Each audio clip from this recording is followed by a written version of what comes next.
Clearly, somebody in this room murdered Lord Smythe, who, at precisely 3:34 this afternoon, was brutally bludgeoned to death with a blunt instrument. I want each of you to tell me your whereabouts at precisely the time that this dastardly deed took place.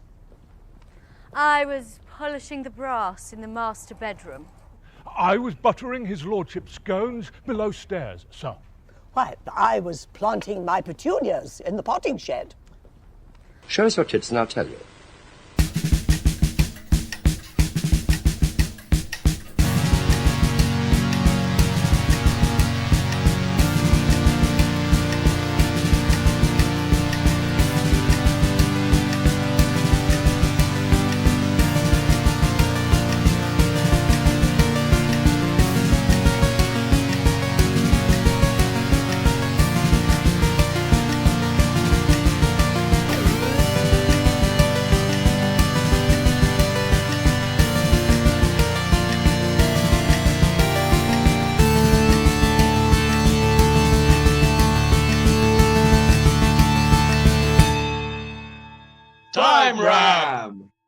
Hello and welcome to Time Ram. It's the podcast where three middle-aged blokes talk about Doctor Who, but we get a bit confused because we're getting on a bit and we put all the wrong doctors in all the wrong stories.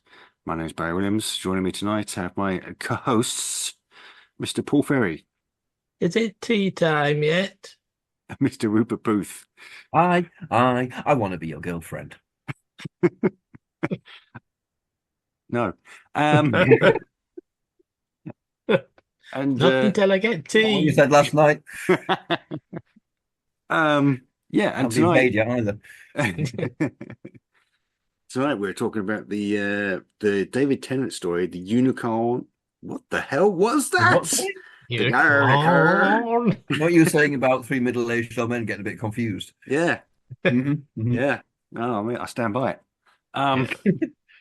Well, sit down if I were you. I mean, don't want to strain yourself. That's all I can manage these days.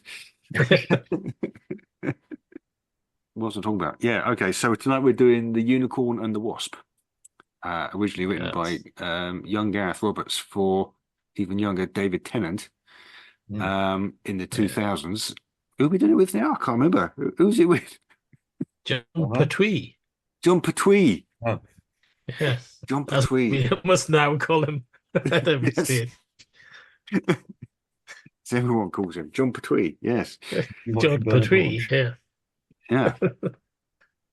So my immediate thought was that, I mean, without wanting to tip my hat too strongly, the problem with this story is it's kind of trying to cram a Doctor Who story and an Agatha Christie style murder mystery into 45 minutes.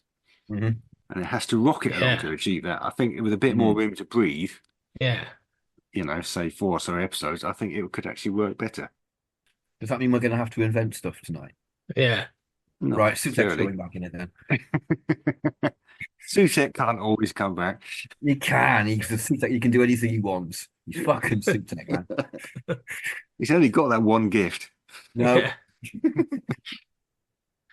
Yeah, well, I did think when I was watching it, with you saying they cram more than one thing into it. There's also this element of the cat burglar, and you're thinking, it really doesn't need the fucking cat burglar. And it doesn't go anywhere. Yeah, she kind of goes, all right, it's a fair cop. And? Yeah. Yeah. Anything going to happen? Does she get arrested? Didn't even do anything. Yeah. No, she just continues to hang around. Yeah. Okay, she can fuck things up in episode 3 then. Yes. Yeah. Right, good. Excellent. Of course, it's the Pertwee era, and she's a woman. So obviously she's gonna be responsible for everything going wrong. He's going to have to do some explaining. He's going to be patronising her constantly. Explaining? She'll say she's the robber, and Pertwee will be like, "No, you're not, dear. You're a woman." You know who I think she is? He has a twist. He has a Liz twist. Yeah. Which is Shaw, who got sent back in time by the console just after Inferno. That famous Patrick Troughton story, Inferno. And has been there ever since, and she's really pissed off. Not serious about that, obviously. Right, okay. Or am I? No. When do we want to set this? Carnival of Monsters. I'm sure we've done Carnival think of we've done- Monsters yeah. at least God once. damn it. So we've Yeah. done the one that's got the 1920 setting, and we've done the one with the giant fly. I'm not sure we've done any season 11 with Sarah. Yeah. So that's Have we available. done any season 7? Not season 7, season 11. Did I Yeah, say have we done any seven? season 7 as well? Oh, season Yeah. 7. No, possibly not. But they're all 7 parts. So that would Yeah, be, that's the problem with that. if you want to is do this over apart- 7 episodes, then you go ahead. You crack on. He's thinking about it. Okay. We just Well, have I've got Liz Shaw and Sutek going on. What's your problem? just have interminable unit battles in it. Every time it slows down Yeah. a bit. Lots of action by Havoc. Well, yeah, we just put 3 episodes in an alternate universe, and then where the murderer kills them all. Yes. Actually, lots of shots of Unit getting to the battles with that music going on, and that's kind of like, oh, it's the wrong place. Sorry. We're going the wrong way again.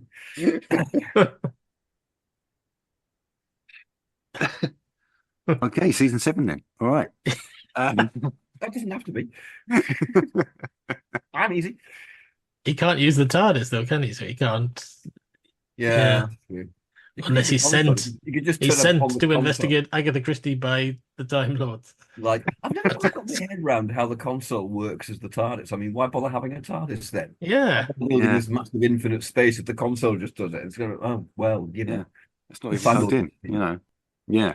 So, yeah. Unless Omega built a TARDIS or so and Rassilon kind of went, I've invented dimensional engineering, and went, yeah, we don't need it. Well, you're having it. Yeah, we've got these really good control devices that just do it all for you. No, you're having massive spaces because I'm Rassilon.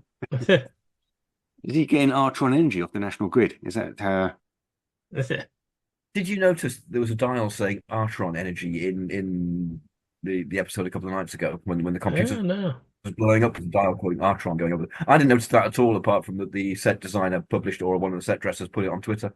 And I went, bloody hell. Yeah. So Unit have got Artron dials. They were a great band. Yes. Does that mean Unit have got their own black hole somewhere? I could walk that way. Yeah, I feel we might need to make a decision. Are we going with Liz Shaw? I think the point about the general 7 episode-ness of season 7 was Yes. valid. Yeah.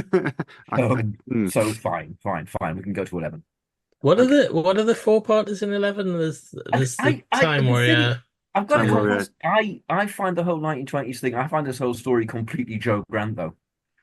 Yeah. That is true. You just That see is true. Joe flapping about Yeah. in it. Yeah. Yeah.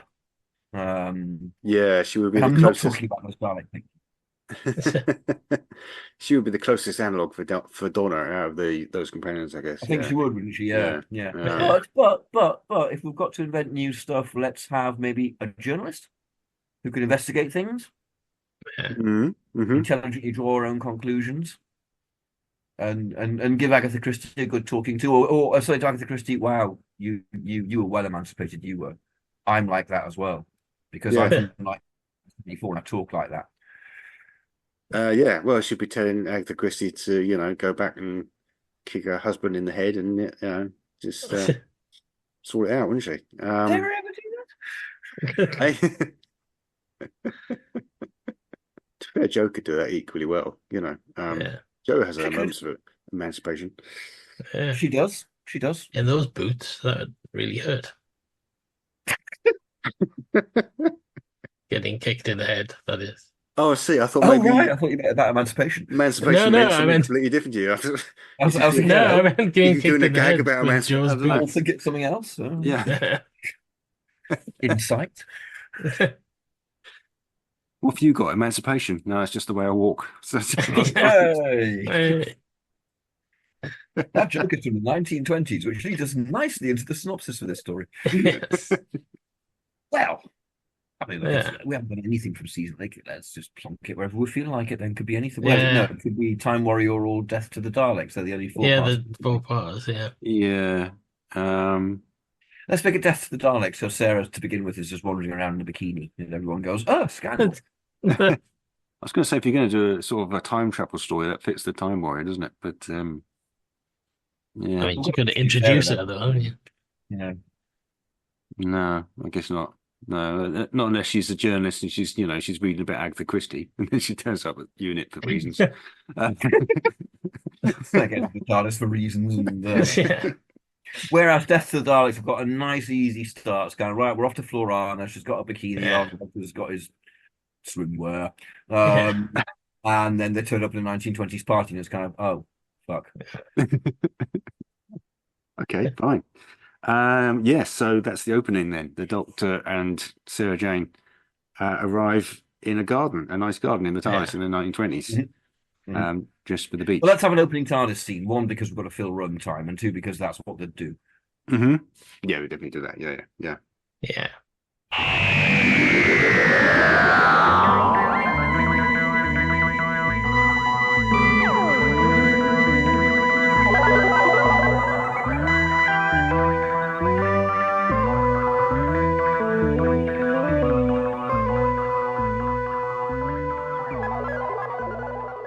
When Agatha Christie actually went missing for those 11 days was in December. It's lovely weather for December, isn't it? It's nice.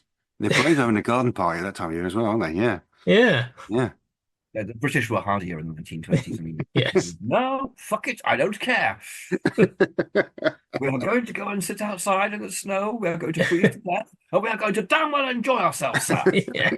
Have a stiff upper lip. Stiff, very, very stiff upper lip. Stiff everywhere.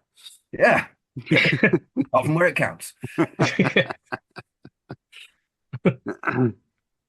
Yeah, so there's a party going on. And there's guests arriving. There's Professor Peach. Yes. Yes. Interesting. Terrible, isn't it? I don't know why the Cluedo gags? What's that got to do with it? Yes. Yeah. We've got enough of a Cluedo from the whole setup of the thing. Yeah. We don't need that. You twat. Yeah. He played by that guy from the Time Warrior who's Rubbish. Rubish, yeah. Rubish. All right. Well, he's not in it long, but if you want, yeah, fine. I don't know what his name is. Unfortunately. No, he's going to get killed. No, if we're doing Death to the Daleks, it should be Terry Walsh desperately trying to act. Welcome, I'm Professor. a professor. Yeah, all right. Yeah. I studied at Cambridge, I did. Oh, massive tits. Yeah. Bosh. Professor. Professor of good English stuff. Wallop. Isn't I think Terry Walsh was actually in a porn film, wasn't he? Was he? Yeah, I think so, yeah. I think I've seen a clip somewhere, yeah. Loublish. I know. Disturbing. I thought that takes stunt doubling to a whole new level, doesn't it? I'm not sure he was El Flagrante, but he's in it. So yeah. Fucked my mind. That's completely fucked my mind. Yeah. Okay, that's me done for the rest of it. Sorry. Bye. Who was he doubling? Tell me it wasn't Pertwee. No, I don't know. I don't know much about it. I seem to have I've seen it somewhere. But, So you say. So I say, yeah. Saw it last night, didn't you? In your private hall. Terry Walsh porn. Terry Walsh porn. It's a niche interest. I mean, He'd be doubling for Robin Asquith or somebody, wouldn't he? Dangling out of a window or something, yeah. Yeah. Dangling himself, that is, not dangling. Yes. Yeah, okay, right, yeah. Yes. It's really good. Good. Good evening, listener. Hello, how are you? Hope you're well. Did you know Terry Walsh was in a porn film? Because Paul and I didn't. And maybe we were watching ITV that night. Yes. all right, all the porn films were on the BBC as usual. Yeah. Absolutely. Yes. Absolutely, yeah. Of course. Known for it, the BBC. Isn't it? You've got to be very careful when you do a web search for BBC these days, I tell you. There's that, yeah. It's like years after, the magazine TV Zone. I was kind of looking for something to do with that online a few years ago. And I Googled TV Zone, and it was something completely different to I'll leave it to your imagination what it was. I say years ago, millions of years ago, when Baz and I were writing a pilot called Gladiatrix, I went to research Gladiatrix. Yeah. That was interesting. Yeah, not easy to research. About three of the links were relevant. Um, Also, there is Reverend Golightly, and so yeah, they kind of meet up out the front. Penny Evans. Kenyon Evans, Yeah. yeah. Actually, no, isn't he a bit old? Reverend Golightly's meant to be about 30. Yeah. He was probably about 30 then. Just looked about 70. It was 1973, and that's what seems to have happened. Surely with contemporary. Yeah, well, no, that is a good point. That is a good point. How about Stuart Bevan?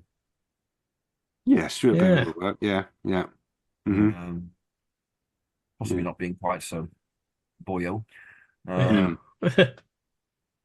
Who's that one in the Time Monster? He's better than age. Plays Stuart Hyde. Ian Collier. Yeah. Ian Collier. Yeah. Yeah. Yeah. That work? Yeah. Yeah. Okay. Or since it was mentioned earlier, how about Robin Asquith in an unusual non-pornographic role? That's a vicar. Did he actually act, Robin As a Asquith? vicar. Was he an actual proper actor? Oh, yeah. Yeah. Oh, okay. He still is. Okay, I guess, yeah. Just, I imagine him just, I don't know, Confessions of a Massive Wasp. Did you gurning all see over. the last Inside Number 9? No. I've never got All around right. it. Robin couldn't get into Asquith's it. in that, and he gets his arse out. Oh, His 70-year-old arse. that must have been an interesting conversation. Robin, we want you to be in this. Can you get your tell you what, 70-year-old not arse out? Well, no, he wasn't, but Well, no, he wasn't. Yeah. Either that or it's in his contract. stipulated. Must get arse out. Excellent. Yeah. So then, We're going with Asquith then. Yeah. apparently we are. So when do Never I get would my get Rob arse out? Asquith. You're a vicar. You're a vicar, you don't get your arse out. Oh, come on. Nobody gets their arse out in Doctor Who, apart from Jon Pertwee. Yes. When did he get his arse out? Well, he doesn't really get his arse in No. Spear for Space. I was thinking of. He's kind of. His Yeah. arse is- Yeah, but his arse is off camera. It's there. Yeah, yeah. It's out of shot. Was it It's there? there. Well, it's there all the time, No. presumably. Might have just removed it. No, Put it in yeah, the reveal. he had an arse. I'm sure he had an arse. Yeah, I remember it was detachable. You think those gadgets, remember? I should have asked him out in the lift. Is your arse detachable? I'm You asking for did a quite friend. enough damage. Leave it. Walk away, F Bob. off. It was probably Oh, the- shows your tits and I'll tell you.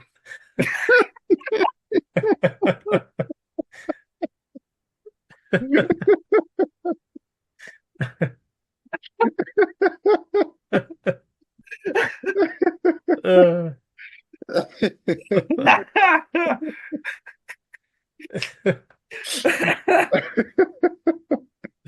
And the best gag of the night goes to.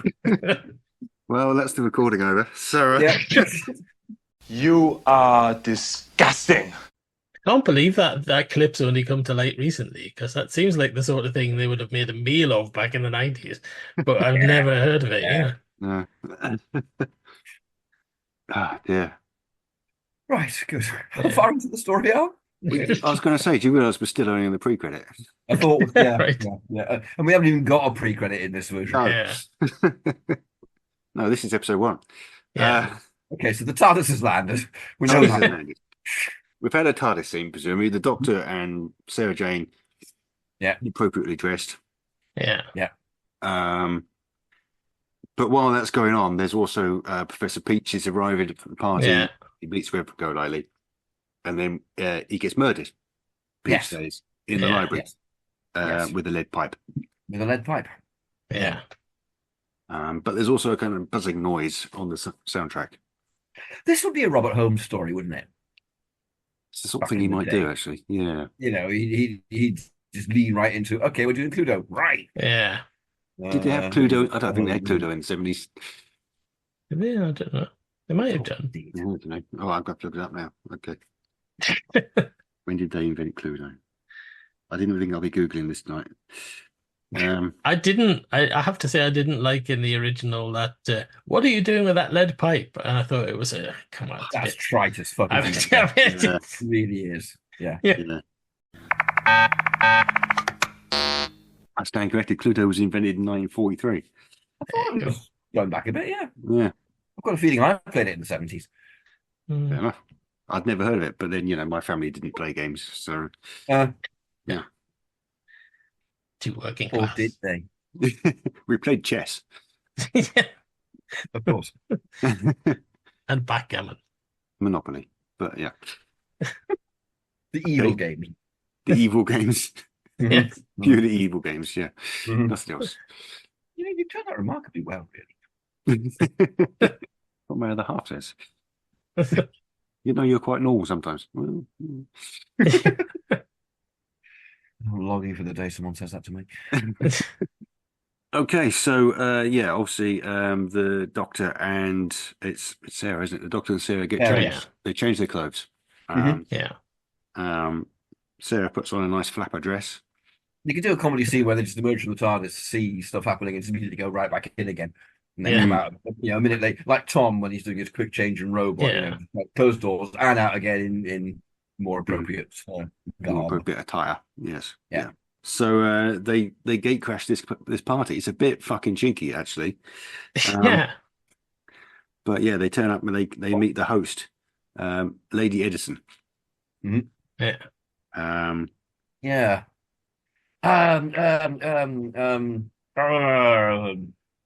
Margaret Rutherford. Wow. Was she Okay. still alive then? Not sure. Let's find out. Margaret Rutherford. My Google history, I don't know. Yeah, she died in 1972, I'm afraid. Oh, so close. Aged 80. So, Or probably a we bit could too put it old. into season 7. The only reason I can think putting it. Oh damn! Oh well. No, she would have given birth when she was in the mid-50s. No. Irene Handel. Have you seen how old Pertwee looked? Irene Handel. I can't see Irene Handel. She's more of a. Does she do haughty? I've never seen her do haughty. No. Gonna More put the sort lights of on. glamorous. Shoulder in a void. Yeah, she's more of a Yeah. glamorous older lady, isn't she? Yeah. Glamorous. Yeah. Irene Handel. Not Irene Handel. I mean, No, in the thing. role. Yeah. Oh, the character. Right. It's Felicity Kindle, isn't it? Yeah. Who every man lusted after, apparently, in the 70s. Absolutely. Ingrid Pitt. Ingrid Pitt. Young. I guess that would work. Yeah. Young. She might be a bit young. Yeah, actually. she might have been then. Yeah, Yeah. she might have been a Look, bit they were in young. the Time Monster, which was the year before this, or 2 years before this. Yeah. I don't think they could have trusted her with Robin Asquith either. No, his ass would have fallen straight out and running. And Terry Walsh comes in, the stunt double. All right, Yeah. Ingrid. How's your father? Fantastic knockers. Wallop feels, but how about Joan Hickson? Yes. Yeah. Nice. Yeah. Yeah. There we are. No, that's genius actually, because of going on to play Marple later. Yes. Yeah. Nice. Okay, Joan Not sure Hickson. she's glamorous, but hey, Ah, I can live with that glamour. she might have been when she was younger. I've no idea. No, not good. No, nor have I. Nor have No. I. Yeah. It's like she became an actress when she was, 75. Like good renewal. Yeah. She died. There was a photo that someone put up of her in a TV play in like 1950 something. It's oh God, young. Young She Euro. was younger. Okay, great. Like Eileen Weir, though, isn't it? Was she ever young? Was there ever such a thing Eileen as a Weir was young young. Eileen Weir? No, obviously not. Eileen Way was probably younger than us now in An Earthly Child. Well, she has to have been, yeah, because she was Yeah. still playing the same part 10, 15 Yeah. years later. Yeah. Yeah. So she wasn't that old. Yeah. Tempted to Google it now, but I've been Googling too much. I'm sick of it. Anyway, yes. So they managed to successfully crash this party. Yeah. Certainly in the original version, with the help of a bit of psychic paper saying Yeah. we are party guests. Pertwee's charisma in this one. Yeah. Don't be ridiculous, man. Out of my way. Of course we're invited. Of course we've met. Being Pertwee, you'd be able to name drop someone from, Yeah. the garage. Bertie or 1920 society. Buddy or Yeah. Dinky or And somebody. he's already got a glass of red wine in his hand by this point as well. When Yeah. materialised from his cup. Where did you get that? Sarah's like, where did you get that wine? I'll tell you later. Oh, it's gonna Cheese coming out of his other cup, just loads of it, firing at it. People, chunks of cheese, great. So yeah, they get told about the unicorn who is stealing society jewels. There's quite a bit of exposition that goes on around this point, actually.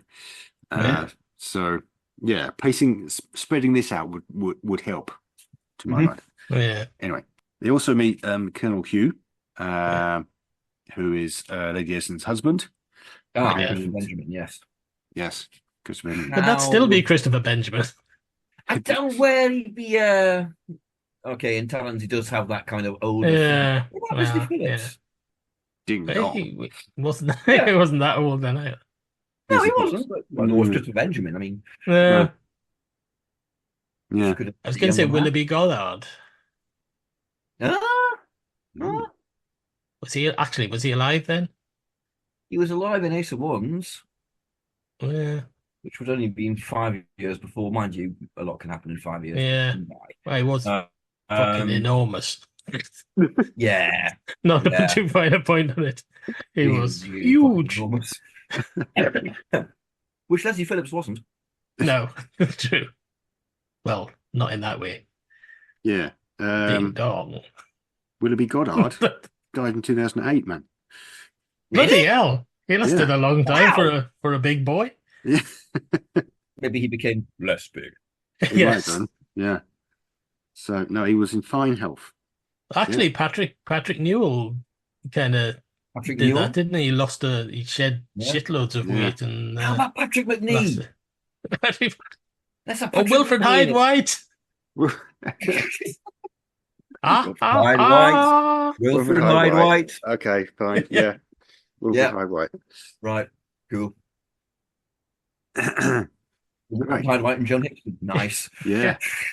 Married. Quality Doctor Who. Yeah. Very good, dear. Ha ha ha. Yes, I was faking all this time. I'm terribly sorry. Ha ha ha. Sorry, you had an affair and birthed a wasp. Oh well, you did very well. Ha ha ha. And then Pertwee just knocks him out because he's sick of right, Rob. We also meet their son, Roger Kirbishley. Yeah. Who I'm going to say we don't need to cast. Yeah. And there's more guests turn up. So there's Robina Redmond, the young lady. Yeah. Valerie Leon. Okay. Just because she's always good to see. She is good. She is good. Ever. Yeah. Yeah. She's impressed. We've practically got the cast of a Cow on film here. But hang on. Pertwee would go, no, her tits are too big and she's too tall. She'll overshadow me. My tits aren't that big. Show us your tits and we'll tell you. And Robin Aspin's in the corner somewhere going, oh, blimey. Terry Walton just fainted completely. He's just not even anymore. On the deck going, Bristol's, baby. Wallop. Oh, you go and sort John's back out. Oh, there we go. And then the final guest. Yes. Finally. Thank God. Agatha Christie.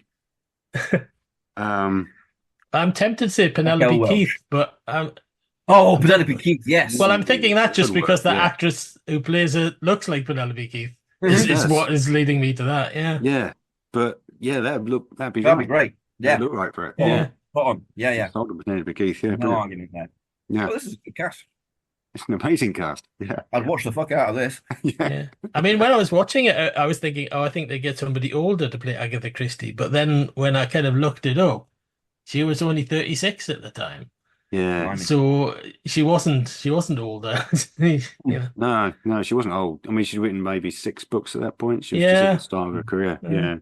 Yeah, so I've written here, I mean, the Doctor and Donna meet Agatha Christie in the original version. Yeah. And I've written here, they lick her bum for a bit. Teddy Walsh, who'd just woken up from his face dead away again. Bosh.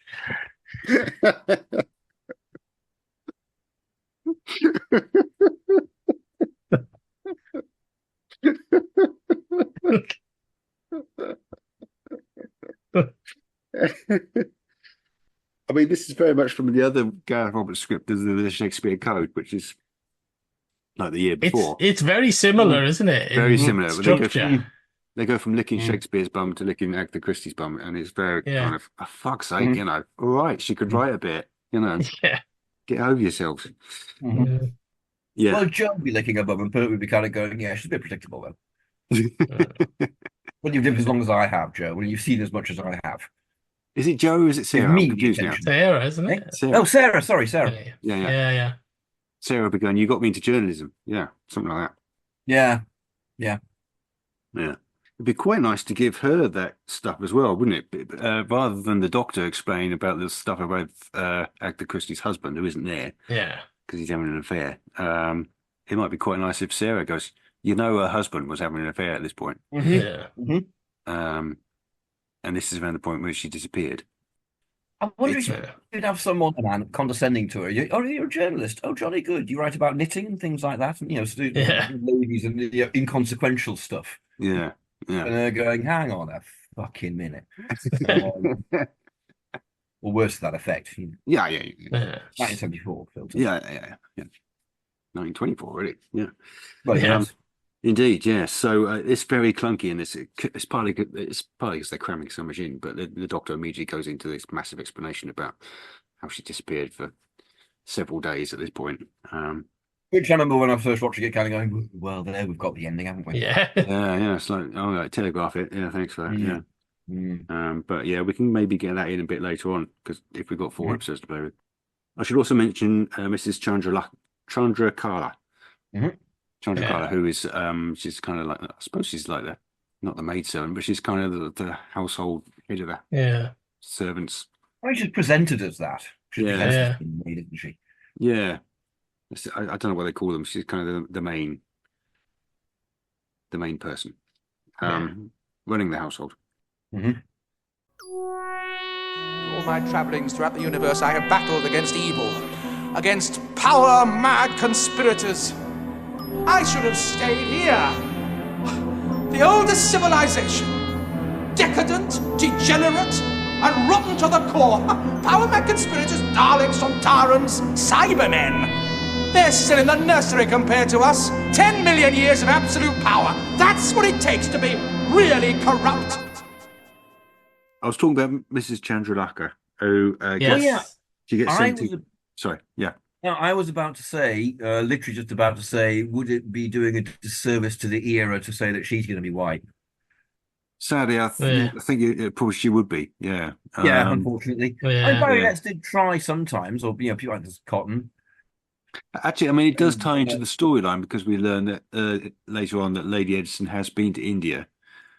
True. She came back with Mrs. Chandrakala. So, thing is, the 2 ways they probably would have done it in the 70s, neither of which are great, would have been they'd have either made her white, is that another statement? Or she'd have been a male Indian manservant. Oh my God, it's going to be potentially worse, isn't it? Yeah, it's going to be him from Ain't Half Hot Mum, isn't it?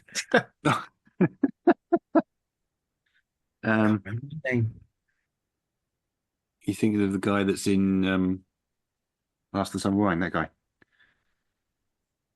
No. I'm thinking the actual Indian. Yes. Oh yeah. Right. Okay. Yeah. Yeah. Not someone blacked up. Can't remember his name. Never mind. Been a long time since I've seen an episode of that. I wonder why. It would probably be Adam Nadeem Sawala or Saeed Jaffrey, who the gentleman that you always got playing every time there was a kind of Arab sheikh or somebody, and then the Sweeney or something. It was one of them too. Yeah. Or it'll be someone browned up, which is disturbing. But unfortunately, entirely possible and quite possibly likely. Yeah. Unfortunately, yeah. That's So I think making her white is probably the least offensive option, really. Let's give them the benefit of the doubt. Let's just say they cast someone ethically appropriate. Ethically appropriate, yeah. Someone, I don't know who, but someone, yeah. Yeah, someone. Anyway, she gets sent to collect Professor Peach. Anyway, so this character turns up. Harry, Yes. what does this character do, Baz? She gets sent to collect Professor Peach from the Excellent. library. Yeah. Excellent. Been looking after the lead pipe in his skull. We're going to rename him. We probably should, yeah. I mean, they're not... Terrence Dix would take one look at Professor Peach and go, no. No. That's Cluedo, you see. Be Professor Carruthers. Carruthers. Yeah. Professor Carruthers, yeah. Carruthers. Yeah. Anyway, he's dead. So, she has to come back and she's going... So, they have to start an investigation. Can we give that to Sarah? Yeah, okay. Yeah. Mm-hmm. She's bound to get bored at the party and sick of being patronized by, men cracking onto her. Yeah. Going, well, you're a fine flapping filly, aren't you? And she just kind of punches them and goes, fuck you, and goes off to do something else. She goes up to punch some iron. She does. She doesn't. Yeah. She has an important chopper to get to and things like that. Yes. Your thorax is of a different development. No. Oh. There's sometimes they like the thorax, don't they? Oh, they love a bit of thorax. A bit of thorax. Link's mentioned the thorax once. That's all that. It's become this thing. I bet Link's scanning. I wish I'd have fucking said thorax. Honestly. Why didn't I say tits? For God's sake. They think I'm sexist now. I'm just not sex at all. Be great to have a couple of Santarans, in something that it's a couple of guards who are quite bored. They don't realize somebody's kind of watching them, and they've got a magazine that's like juicy thoraxes. It's called. Wow! Look Thoraxes at the development of that thorax. Thoraxes of a different development weekly. The size of that probic vent makes me feel insecure. Different construction. That's the word I was looking for. Christ. Yeah. Thoraxes of a different construction weekly. There you go. You can cut that in now. Neat title. Liking it. You can cut that in now. Yeah. Okay, so we have a murder investigation going on. Little Santarans get kind of like my first thorax book.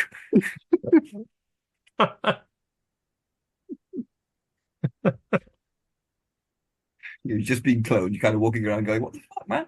And they give you a book about thoraxes. And I think, okay, this will explain. Oh, that's Croton. I don't know. They've got a Croton as a nursemaid. Yeah. I'd like to see an illustration of that. Since Evans, I'm just saying, I'd like to see an illustration of that. There's that Santaran Robinsk Asquith who constantly gets his thorax out. Yeah. His arse falls off. Yeah. Oh my. So coming back to Doctor Who for a moment. So we have they have a murder investigation, which the Doctor immediately takes charge of. Yes, of course. Yeah, stand back, love. I'm in charge. Stand back, love. I'm in charge. Absolutely. Yeah, absolutely. Yeah. Pertwee was made for this moment. Particularly when he realizes that the murderer was an alien. Episode 1. Yeah. I'm feeling that way. It's coming up. Yeah, I think so. Yeah. It'll be something like the sting of the wasp turns people bright green or something like that, or they start CSO glowing in some way. Yeah. They'll have some CSO going on. That's better than the lead pipe, frankly. Why is he hitting him with a lead pipe? Yeah. Yes. Yeah, it is. It really is. It makes no sense. You've got a massive weapon in your tail. You're going to use that. Yeah. As Terry Walsh once said. Exactly, yeah. Kill him with your ass. You know, what's wrong with you? Wallop. In it. Bristol's. Dear listener, we're sure Terry Walsh wasn't like that. Actually, no, we're sure Terry Walsh was exactly like that because of first-hand experience. Yeah, there's footage. Commercial time. We are going on a journey, a very long journey, through the world of the Target novelizations in publication order. Every week, we are looking at a new book, talking about Terrence Dicks, Malcolm Hulke, and all our Doctor Who novelization friends. Whatever you do, keep turning the pages. This is Jason Miller of the Doctor Who Literature Podcast, a member of the Direction Point Podcast Network, and you are listening to Woof Time Ram. Yeah, it's basically the Doctor and Sarah, isn't it? They kind of run an investigation. And then they meet Agatha on the stairs there. Yeah. I mean, certainly in the original version, she's sort of unamused, but the Doctor and Donna just, constantly tongue in her bottle. Penelope, fantastic about that. Should be great. Yes. Yeah. They split. They go different directions. Yeah. Sarah goes upstairs. She's investigating the upper area of the house. And the Doctor and Agatha decide to question the suspects. There'll be a nice bit of Dudley Simpson going on here. Yeah. Mm-hmm. Having said that, we're doing Death to the Daleks, aren't we? So is it Carey Blyton?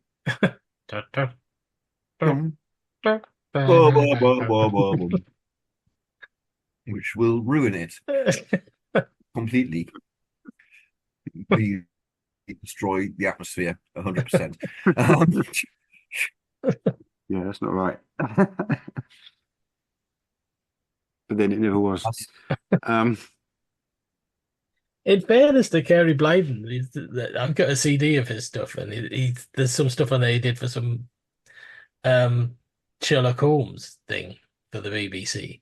And that's really good because it kind of fits being done with a kind of jazz quartet. It's just when he's trying to do like science fiction music with a jazz quartet and a it doesn't work.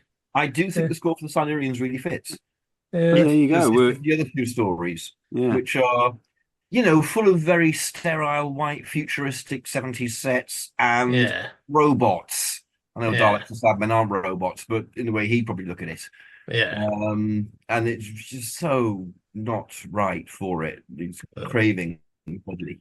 Yeah, well, that's not this, is it? We're set in the 1920s. Yeah, so quartet's quite appropriate, really. Yeah, he'd probably be able to do quite well with this. Yeah.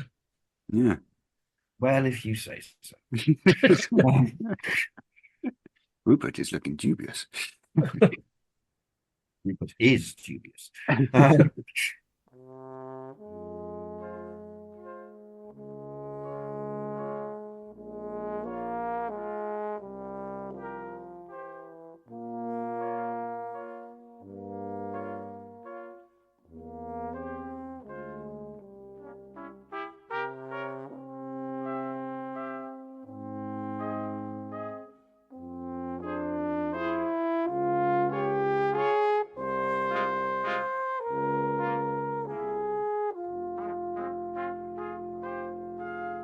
Basically, they wanted to find out what everyone was doing at 4:15, which was around the time of the murder. And they basically, watching Grandstand. Watching Grandstand. All right. Yeah. Was it on in the 1920s? No. No, but it would have been on at 4:15 before Doctor Who. So yeah. Yeah. It's quite light for 4:15 in December, actually, isn't it? Very light and warm. Light and warm, yeah. Yeah. Oh, well, we can pull a clause of Axos. The Doctor kind of goes, unusually light and warm for this time of year. That's a thing, isn't it? It's an alien thing. That means there's aliens present. Yeah. Aliens. Sorry, aliens. Aliens. You can't blame them for English having a garden party. That's on them. Yeah. Anyway, so none of them have got an ally, basically. No. Which is a bit disappointing. But Golightly was unpacking. Roger was Well, he says he was on his own. He wasn't actually on his own. He was meeting the footman. Actually, they might not be doing that in the 1970s. That's not happening. That's not happening, no. He'd be meeting a serving maid. Serving maid, yeah. A young serving maid, like in that, who's just walked out of upstairs, downstairs, you know. Yeah.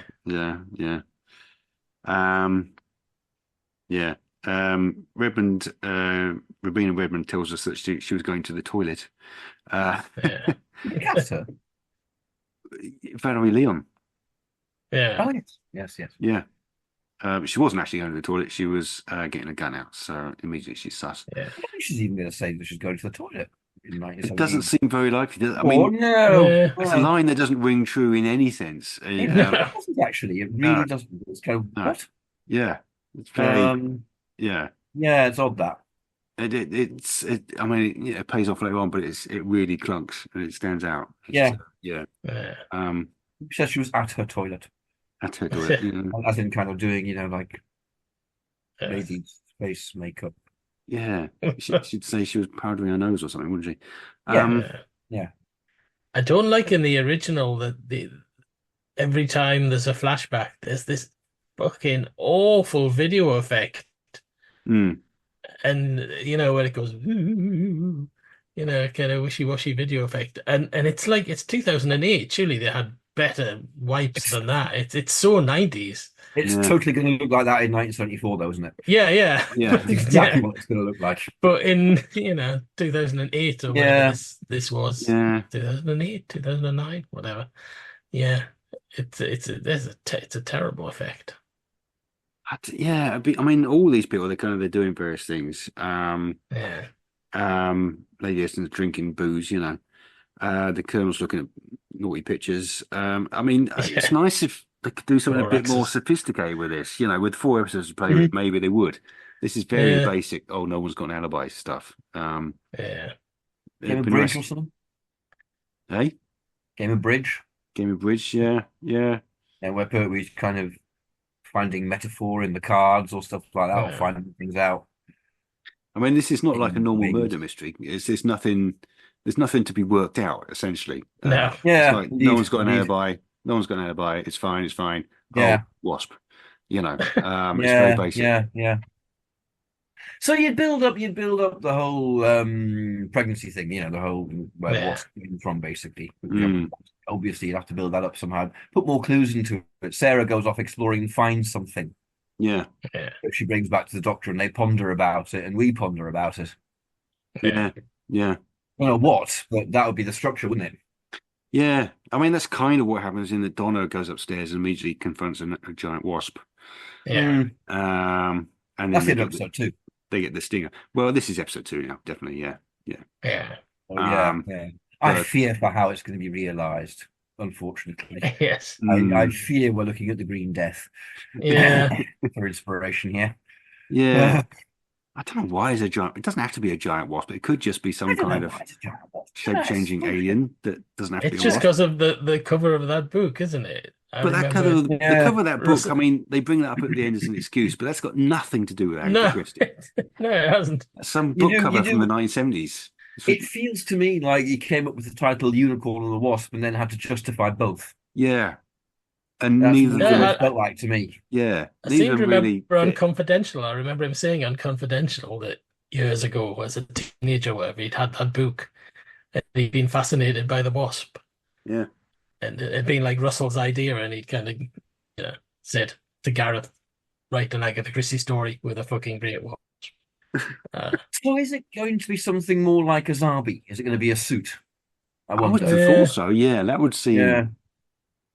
Yeah. How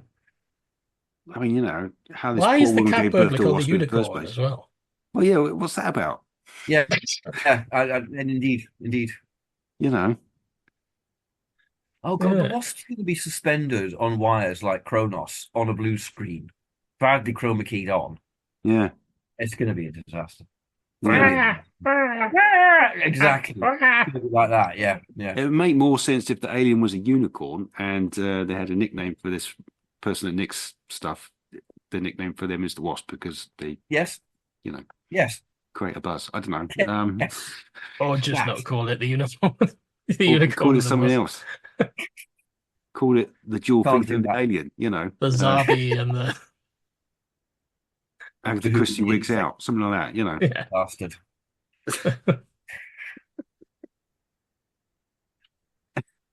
I think that they'd That's be on the wanting time to. clock at the beginning, on the countdown clock, Doctor Who and the Insect Bastard, before they like vampire from space. Actually, I mean, if they call it like the mystery of Agatha Christie, that's like a takeoff of the mystery of Roger Ackroyd, and then that's actually a intelligent title.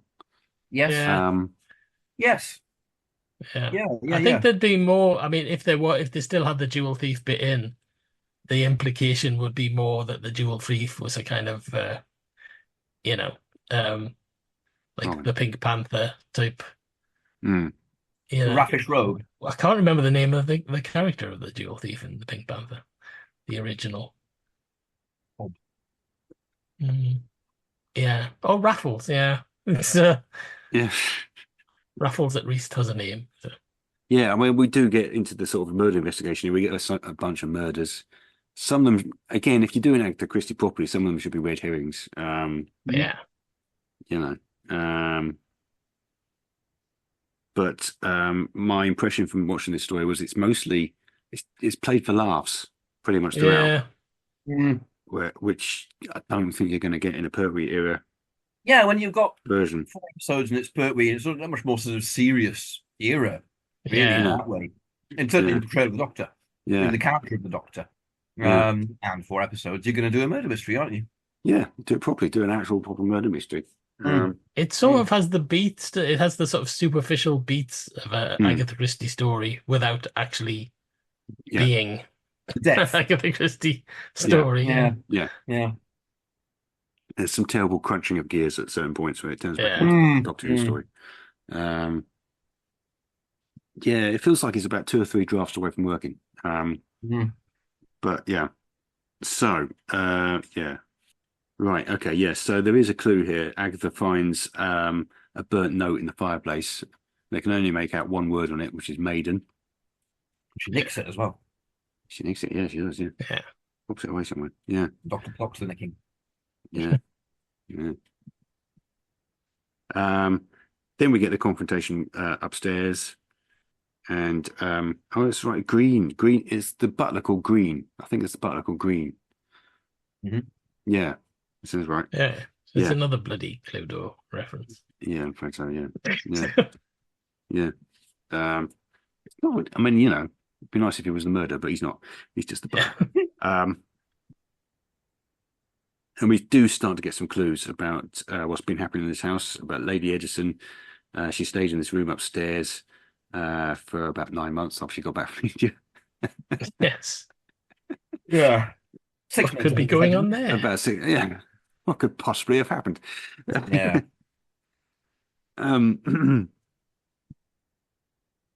Yes, that was about 40 years ago. There we go. And then we get some business with the giant wasp. So, Episode 2. Episode 2. Yeah. Unglabilge. You know what? I don't think they'd have even done the pregnancy in the 70s. I think it would have been she'd found this. It was a foundling she found, on the banks of the Ganges or whatever, and brought it back to this country. Yeah. I don't think they'd have done the pregnancy thing. It's a weird thing, the pregnancy, isn't it? Yeah. I mean, how do you fuck up a massive wasp? Yeah. How do you give birth to a wasp? It doesn't sound Is right. that ever explained, or did I miss it? I wasn't giving it my full attention earlier, I must confess. I assume he was in human form at the how, time. How she actually became great with child from a wasp. Oh, was the wasp in human form? Yeah, I think so. Genetically, it doesn't make a lot of sense, but yeah, it doesn't make any sense. No, yeah. But then if we stop to consider things that don't make sense in Doctor Who, we might as well just give up now. It's not that kind of series. Never has been. Yeah. I don't know.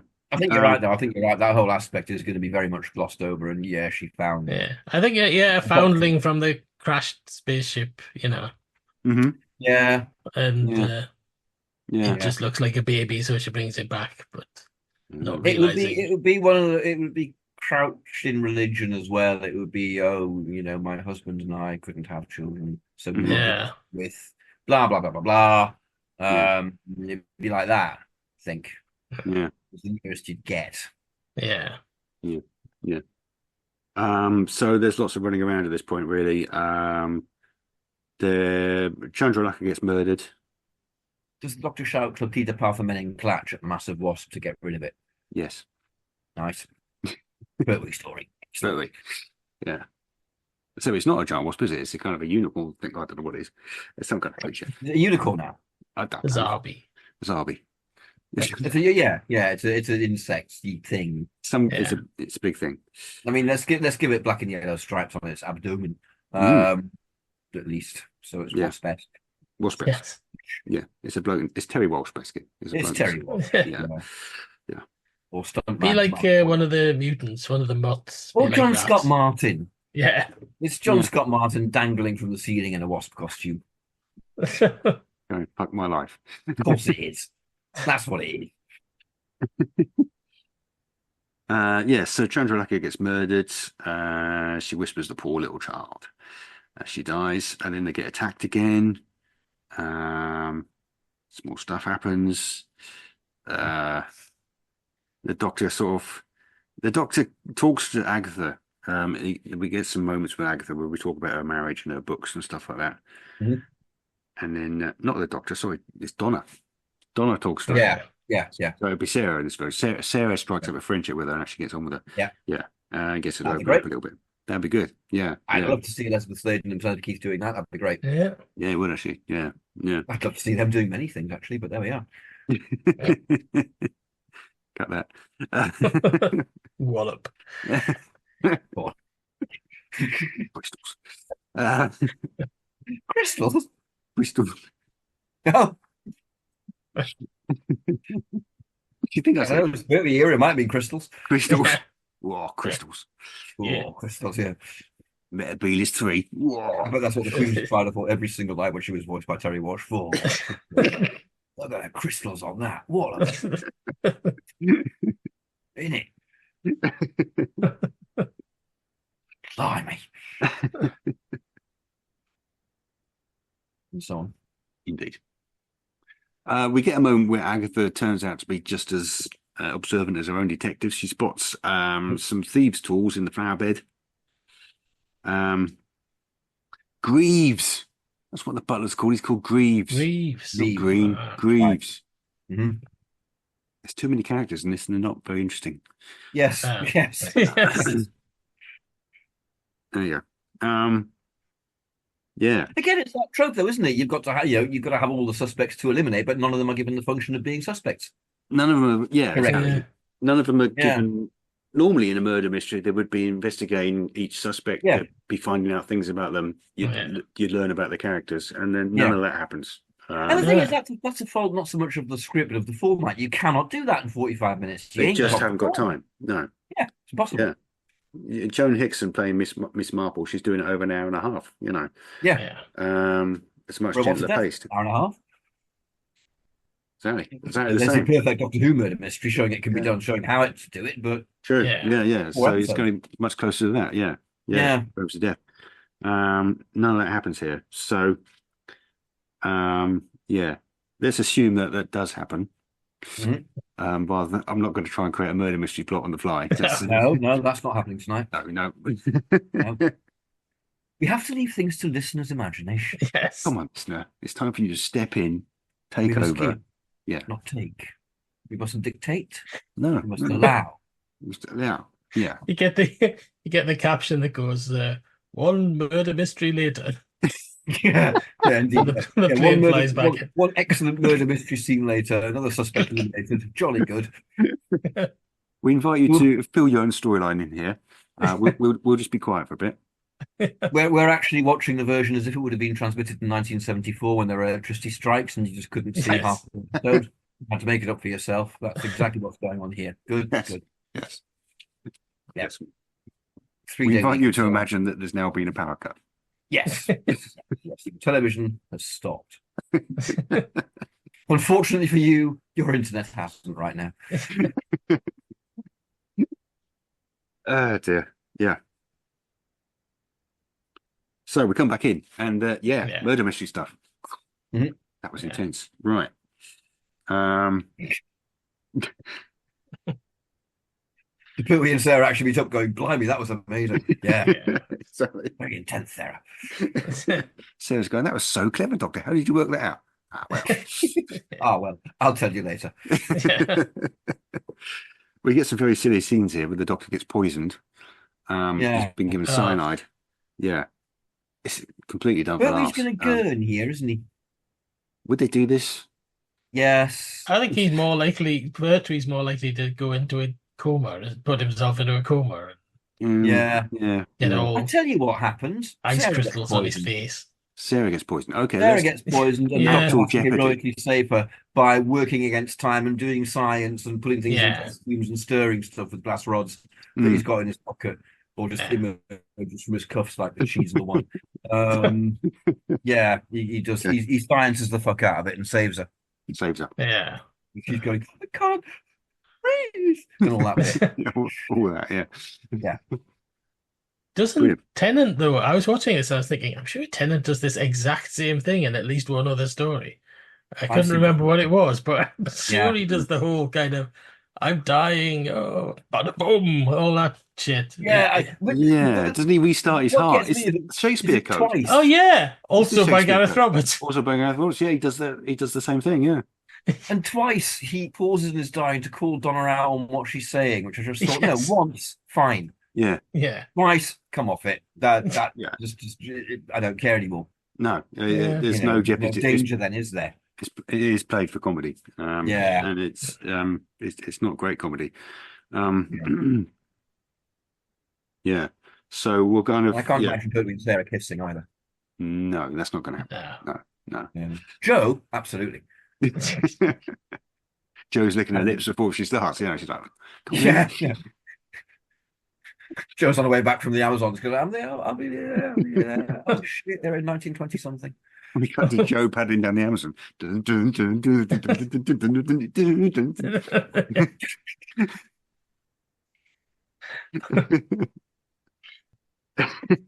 morning his tent is empty. Little note saying, "Gone to snog the Doctor." Again. That silly goat. That's for her. So now I'll have to make do with a silly goat. The goat's just paddling down.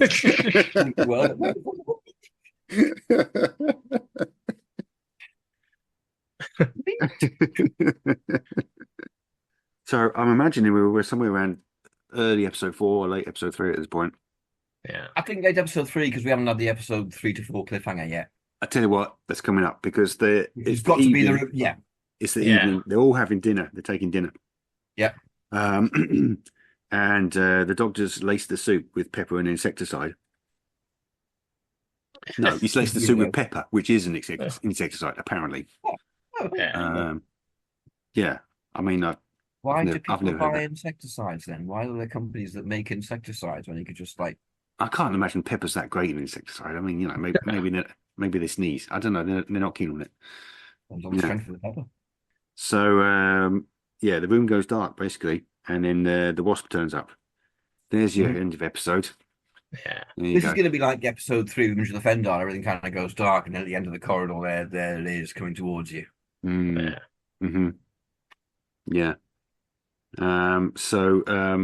Roger gets murdered. Yeah, and some jewels get nicked. Very important. Yeah. So we gather the suspects. We gather the suspects for Agatha to do a sum up. She's going to sum up the mystery, even though we've not really had any clues and nothing's really solved it. But let's imagine that hasn't happened. But anyway, That great bit in episode 3 with the power cut. I mean, that made all of this make sense. That justified this completely. Yeah, absolutely. That bit, no one saw it until it was shown on UK Gold. Yeah, that bit sorted this out. This is fine. Don't worry. Yeah. This is all right. So they kind of, there's lots of silliness with the Doctor pointing at people and saying "you," and it gets old very fast. That's Yeah, another stop being a instance of twat. it using the same gag. Yeah, At least twice, you know. Yeah. Same thing I was saying earlier about the poisoning scene. It's Yeah. When I say, I mean, it is played for laughs throughout, and it's not. It doesn't take it at all seriously.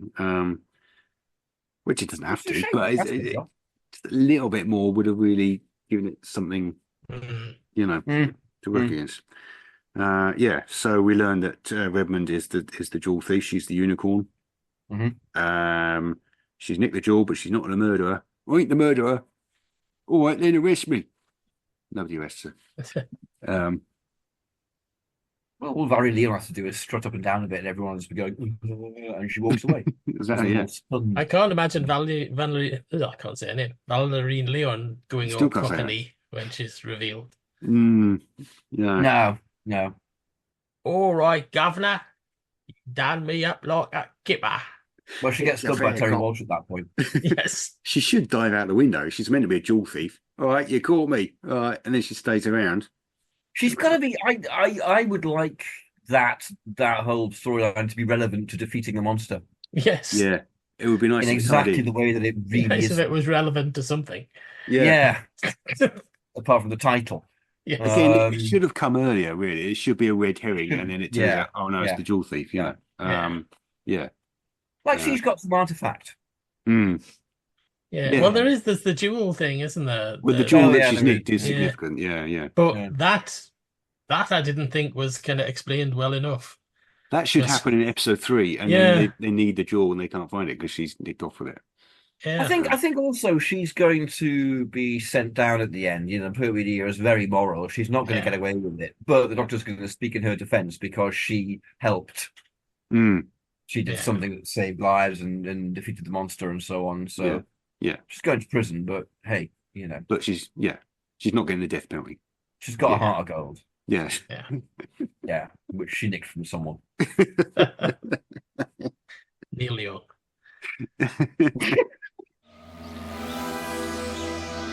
That's the exciting thing. Nobody in the universe can do what we're doing. It turns out that the Colonel doesn't need a wheelchair. So that's nice. And then we learned that Lady Edison brought the jewel home from India when she came back from India 40 years earlier. And it's before she met the Colonel, apparently, according to this. But she was pregnant, and she brought back Chandralaka and then gave the baby away. Loads back. Yeah. Tons of stuff. Tons of stuff. I don't know how they work. There's no clues how they work any of this out. No. I mean, you know, if you're going to do a cheat properly. Yeah. You know. Agatha Christie knew how to do a cheat. Yeah. So, she met Christopher, her Vespa form, while she was in India. He died in 1885, but he left her the jewel and a bun in the oven. Yeah. And then Chandralaka took the changed that, which. Yeah. We've changed that though, haven't we? We have kind of changed that, yeah. So it's just that's in the original version, yeah. So, she found this child. When you have to see Pertwee doing the finger pointing, you madam, you know, that sort of bit. You sir. Yeah. We have a bit more authority with it, yeah.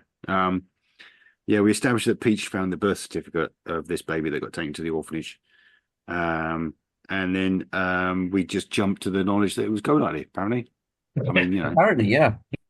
Everybody else has sort been of out here. Yeah. Everyone else has been ruled out at this point, but, you know. Yeah. Yeah. We're not going to think of ways, obviously. That's for the listener to do. Because this is interactive media. But, Yeah, this will all make sense, listener, because of stuff that happened in episode 3. That'll mean that you didn't see the power cut. Yeah. So when with it being the only missing Pertwee episode as well, that's a bastard. It is. Yeah. But yeah, when it turns out to be Golightly, everything falls into place, and you're kind of course, that's so cleverly plotted. Yes. Yeah. So whenever he gets angry, he turns into a wasp, which is bummer. Yeah, unfortunate, you know. Yeah. or whatever he is now. Yeah, whatever. He turns into whatever he turns into. And a pseudo Zarby, CSO Zarb thing. Creature. John Scott Martin. Yeah. Terry Walsh and Agador. I don't know. One of them. Agador.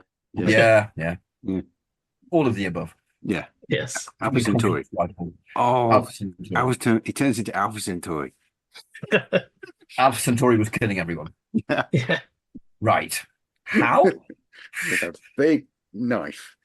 Okay, emitting a really shrill noise that's just burst their eardrums. Actually, 6 arms, that's 6 weapons. Mm. There you go. Yeah. We'll take on Alpha Centauri. That's right. You see a big giant... your shit up. You see a giant green cock coming towards it with 6 arms, you go the other way. Yeah. Yeah. You do. Yeah. So the love of a mother, eh? Wow. Mm-hmm. Yeah. No, I shall not reject this bizarre thing. I shall take it in and hope it assumes human form at some point. Good. 1920s. Gonna go and have a flap now. It was a different time, different culture, man. Indeed. Yeah. Different genetics. So, it turns out that he's communing with the Jaw, and that's why he wants to do Agatha Christie style murders for reasons. Yeah. And you know what? I think there'd be a Jewel in the Crown sort of reference. I think the Jewel would be set into some kind of tiara type thing. Yeah. Cut into the 70s. Mm-hmm. Pertwee would go, "It's the Jewel in the Crown." And Sarah would go, "Oh, ye Christ." Yeah. Would she twat him out at this point? She tries to go, "No. Stop it." I won't be back. Yeah. He's joined with Jaw and the works of Agatha Christie, and then he goes ape shit. So Agatha runs off with the Jaw, and then there's a car chase. There's a car chase at about 20 miles an hour. Story. Excellent. You notice how slow they're going? It is literally 20 miles an hour. Yeah. They cut to the cars and it's got too long. Yeah. Yeah. Then Pertwee goes, "Hang on," and goes back to the TARDIS and brings out Bessie. Yeah. Yeah. And then just goes, or the ghost, Yeah. Somebody speeded up film or something. Yeah. Ghost. That's what they called these cars, isn't it? The Whomobile. Wasn't it called the Ghost? Oh, it's called the Ghost. Wasn't it? I've never heard that, and I think it's wrong. Yeah. I think it's wrong. I think it was always called the Whomobile because he commissioned it to be Doctor Who's car. No, they called it the Ghost. I'm sure they did. It's on a DVD somewhere. I'm sure of it. I've seen it on a DVD documentary.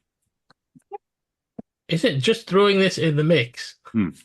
This has just come into my head. I don't know whether this might be absolute bollocks. Was it called the Goblin? Okay, it was definitely called the Whomobile a lot. So why not just call it the fucking Whomobile?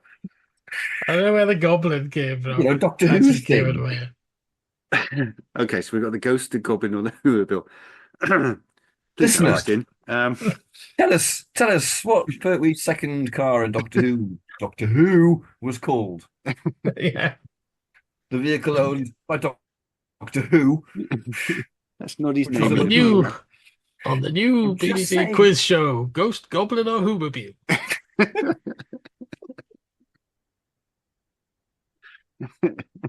Okay, so you got £10,000.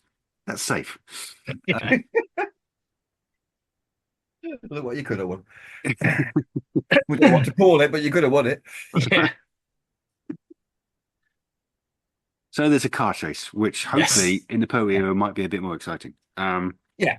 You run over Stuart Fell at some point. Yeah, you would. And then go, what? Blimey. Because it was only Time outs. Really carefully drove his wheels to sort of either side of him. Yeah. So they very gingerly drive these cars along these country roads. There'll be a policeman. There'll be a policeman going, I don't believe this. I must lay off the meths or whatever. Yes. You know, that sort of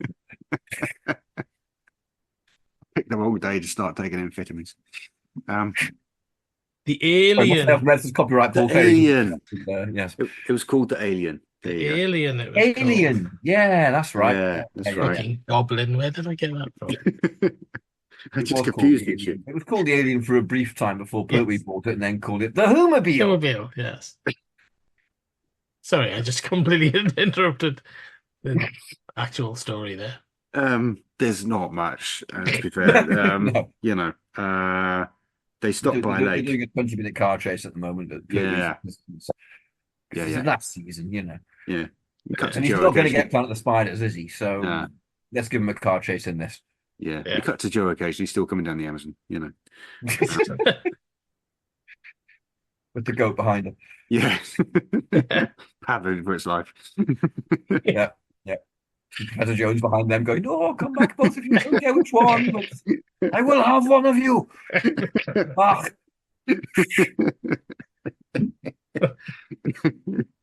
Even if it must be burglary.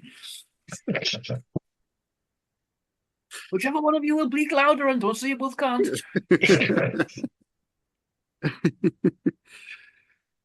We get to the lake, and basically Sarah steps in and chucks the jewel in the lake. Yeah.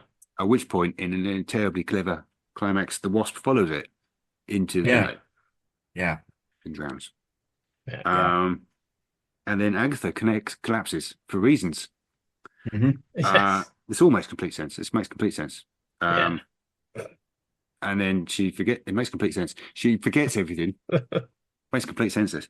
And then they drop off at a local hotel, which makes complete sense. The hotel in Harrogate, apparently called the Harrogate Hotel. Yeah, that hotel. Notice from the sign, because that's obviously all there is in Harrogate. Yeah, That probably is all there is in Harrogate, but in fact, what they do is they take her in the TARDIS, they take her forward 11 days in time, and then they drop off in this hotel. Yeah. Okay. And then that's more or less the end. They find a copy of her book that's still getting published in the year 5 billion as a paperback, apparently. Back in the TARDIS at the end.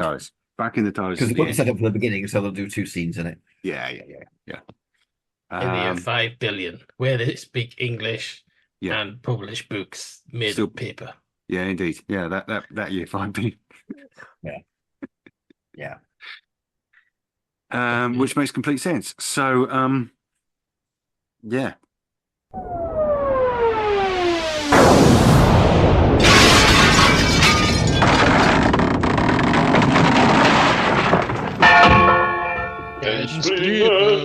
Explainment.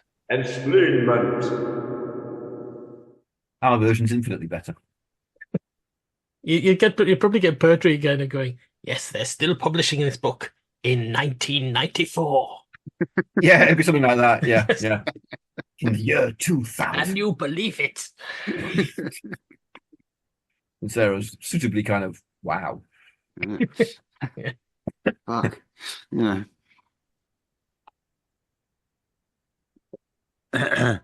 Yeah.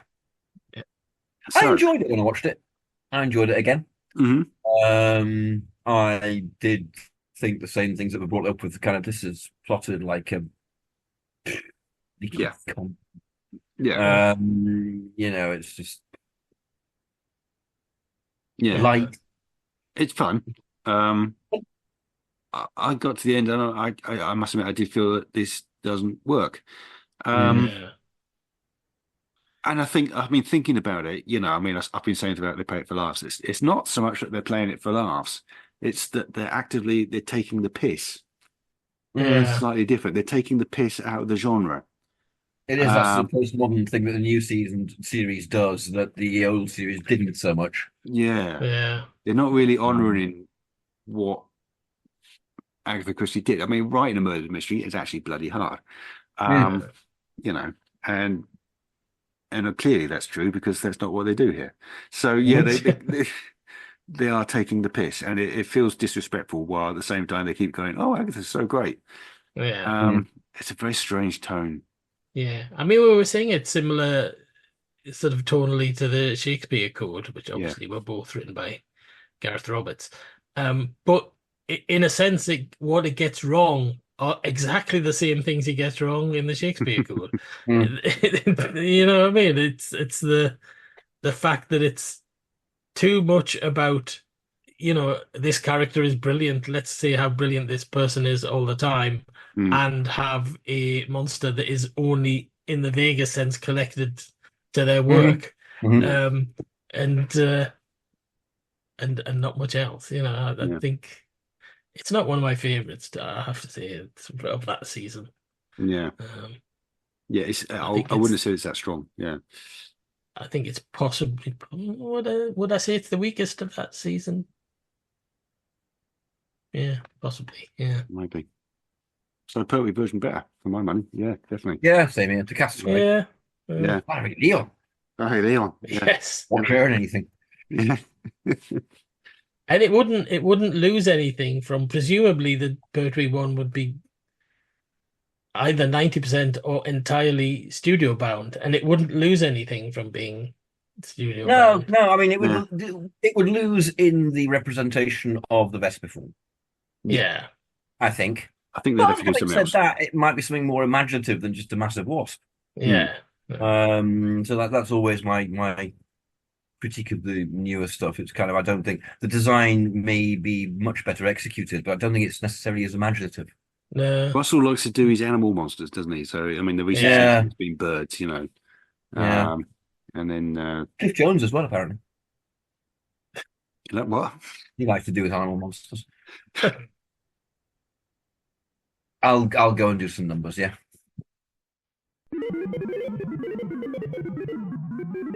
Peter Davison. Oh. Okay. In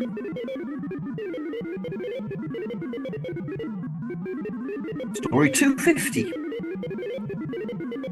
Okay. Andy? Yeah, probably. 250. Okay. Flatline. Oh. Be interesting. Difficult to do. Difficult to do. Yeah. Well, we haven't got any grades. So we're kind of stuck with it. There we are. Be a bit box of delights. Yeah. Yeah. Good story though. I've always liked that. Yeah. Yeah, it's a good story. Yeah. Thank you, listener, for listening to Three Confused Old Men. We're only going to get older and more confused as well. Yeah. It's only going one way at this point.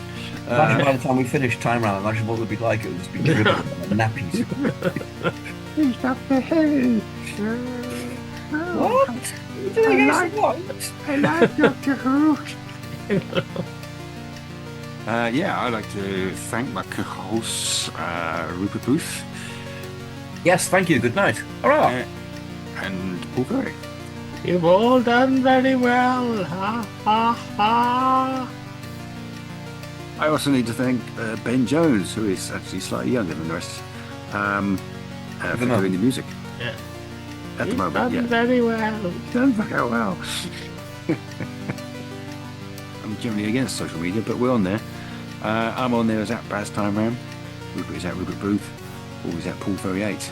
That's on the website formerly known as Twitter. Some are also on Tumblr, which is a little bit friendlier, I think. We've got our own website, timeram.com. We're on Facebook, which is another evil type website. And we also have our own Patreon site. So do please join us there for some extra content. We've got reviews up of the latest season with Nchuti Katwa and lots of other stuff as well. Isn't it? Nchuti. It's Nchuti, apparently. I saw that thing where he said his mother was telling me, it's pronounced Nchuti. Oh, thanks. Now you're telling me how my name is pronounced. Exactly, yeah. We get it wrong all this time. But all right, he's been getting it wrong, so that's fine. So, I guess if he's been getting it wrong, it's all right for us to get it wrong. Yeah. Fine. Yeah. Okay. Yeah. I mean, the acolytes. Yeah. We follow where he leads. And yeah, so if you want to follow us where we lead, we'll see you next time with Peter Davison in Flatline. Exciting.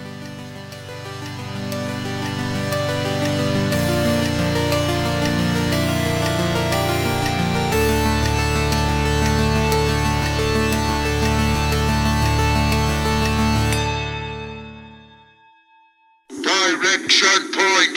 Direction Point! A Doctor Who podcast network.